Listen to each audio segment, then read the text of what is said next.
welcome back to GCSE Chemistry by SMARTPATHTUTORING. This one is on exothermic and endothermic reactions. Energy is moved around in a chemical reaction. Chemicals store a certain amount of energy, and different chemicals store different amounts. If the products of a reaction store more energy than the original reactants, then they must have taken in the difference in energy between the products and reactants from the surroundings during the reaction. But if they store less, then the excess energy was transferred to the surroundings during the reaction. The overall amount of energy doesn't change. This is because energy is conserved in reactions. It can't be created or destroyed, only moved around. This means the amount of energy in the universe always stays the same. In an exothermic reaction, heat is given out. An exothermic reaction is one which transfers energy to the surroundings, usually by heating. This is shown by a rise in temperature. The best example of an exothermic reaction is burning fuels, also called combustion. This gives out a lot of energy. It's very exothermic. Neutralization reactions, which is acid plus alkali, are also exothermic. Many oxidation reactions are exothermic.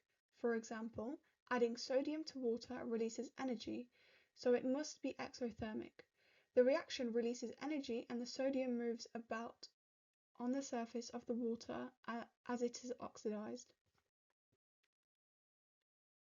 In an exothermic reaction, heat is given out.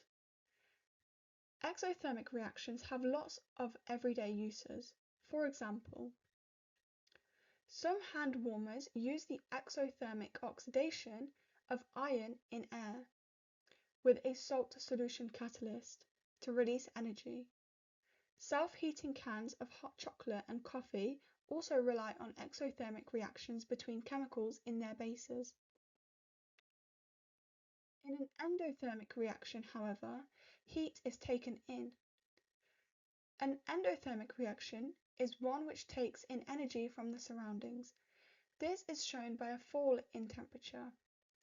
Endothermic reactions are much less common than exothermic ones, but they include the reaction between citric acid and sodium hydrogen carbonate, thermal decomposition.